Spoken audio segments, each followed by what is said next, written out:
গভীর নিদ্রার জন্য সবচেয়ে বেশি প্রয়োজন হলো নিদ্রায় যেন কোনো বাধা না আসে। আপনি নিশ্চিন্ত থাকুন, আপনি যখন ঘুমোবেন আমি আপনাকে রক্ষা করব। নাগনাজিতে ঘুমের জন্য সুরক্ষার থেকেও বেশি প্রয়োজন হলো হৃদয়ের শান্তি। আর হয়তো তোমার তলোয়ারের আওয়াজেই ঘুম ভেঙে যেতে পারে। আমি শ্রীকৃষ্ণকে রাগ প্রধান সঙ্গীত গেয়ে শোনাব, যার প্রভাবে আপনার হৃদয় শান্ত থাকবে। শ্রীকৃষ্ণ,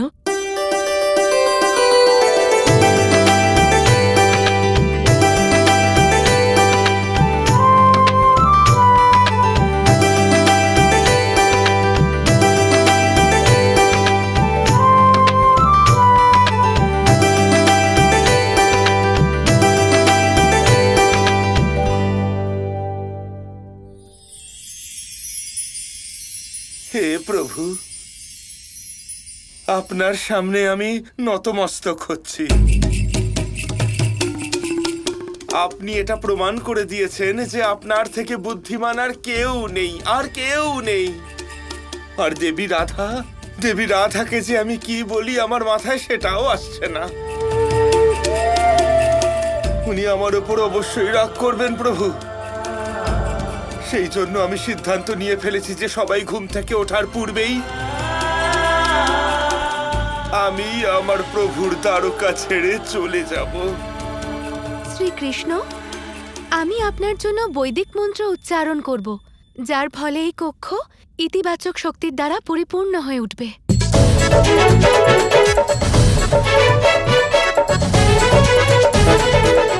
আমার মতে আপনার ঘুম তখনই ভালো হবে যখন আপনি কুদৃষ্টি থেকে দূরে থাকবেন। আমি যে কাজলটা পরি সেটা আমাকে কুদৃষ্টি থেকে দূরে রাখে, আর এটা আপনাকেও কুদৃষ্টি থেকে বাঁচাবে, যার ফলে আপনার ভালো ঘুম হবে।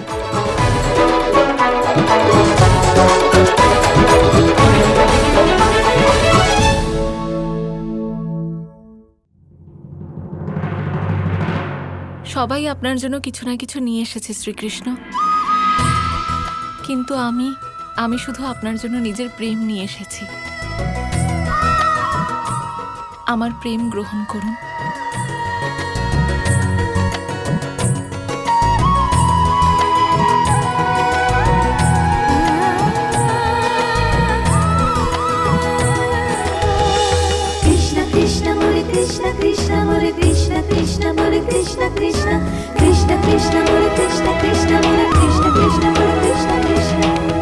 দেখতে পাচ্ছ রাধা, আমার স্ত্রীরা আমাকে কত ভালোবাসেন। হ্যাঁ কৃষ্ণ, এই মুহূর্তে নারদ মুনির এখানে থাকা উচিত ছিল, তাহলে উনি অষ্টভার্যার প্রেম পরখ করতে পারতেন। কিন্তু উনি আছেন কোথায়? নারায়ণ নারায়ণ।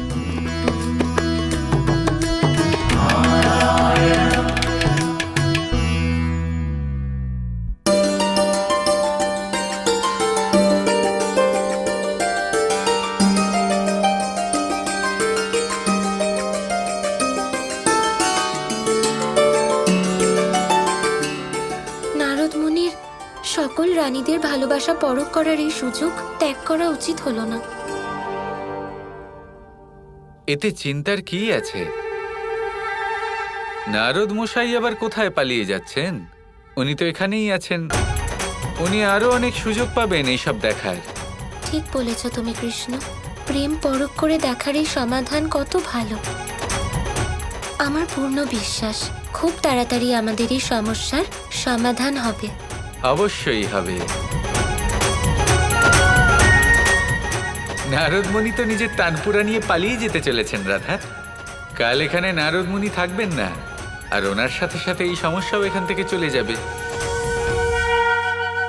শ্রীকৃষ্ণ এইভাবেই কোনো ব্যক্তিকে তার লীলার দ্বারা ফাঁসিয়ে দেন। আপনি কি তাহলে নারদ মুনির দিকে ইঙ্গিত করছেন? ঠিকই বুঝেছ তুমি। আর এখন সময় এসেছে তোমায় নারদ মুনিকে সাহায্য করতে হবে।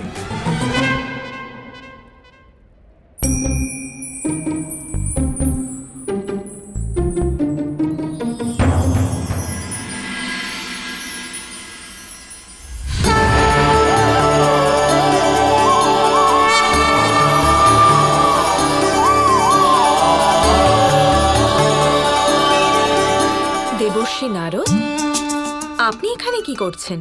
মাতা প্রণাম। আমি চলে যাচ্ছি। কিন্তু আপনার এই মুহূর্তে এখান থেকে যাওয়া উচিত নয়। দেবীর রাধার তো আপনার সাহায্যের অত্যন্ত প্রয়োজন।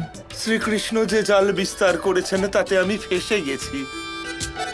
আমি চির ব্রহ্মচারী, আমি প্রেমেরই বা কি বুঝি আর তাকে পরখই বা কি করব? আমি এসব পারবো না মাতা। আপনি প্রেম পরখ করতে পারবেন না, আর এই গুণটাই তো এই সমস্যার সমাধান। তার মানে অর্থাৎ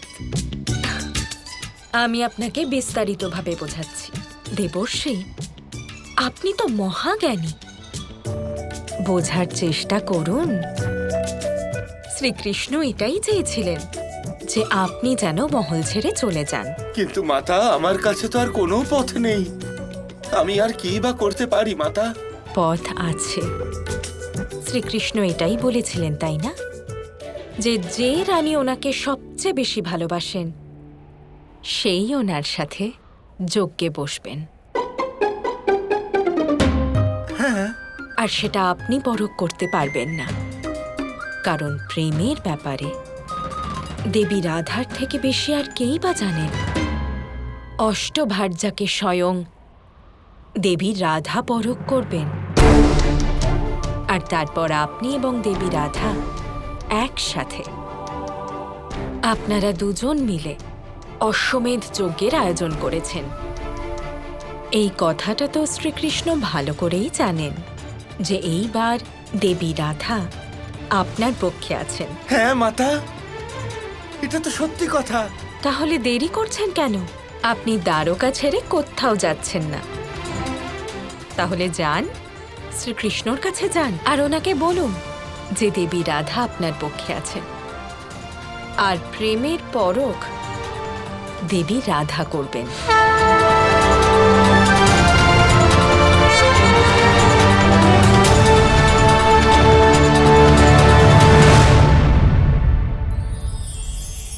असतो मा सद्गमय, तमसो मा ज्योतिर्गमय, মৃত্যুর্মা মৃতঙ্গময়।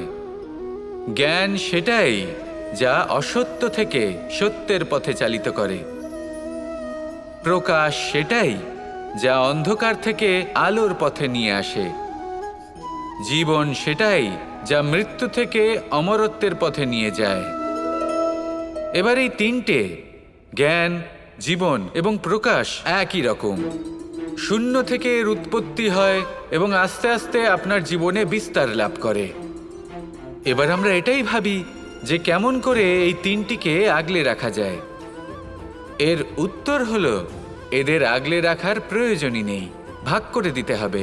কোনো বৃক্ষকেই দেখে নিন, একটি বৃক্ষ অনেক বছর ধরে বেঁচে থাকে। কেন? কারণ সে ভাগ করে দিতে জানে। সে নিজের বীজ ছড়িয়ে দেয়, এই ধরিত্রীতে দেয়, সেই বীজ যা অঙ্কুরিত হয়ে এক নতুন বৃক্ষকে জন্ম দেয়।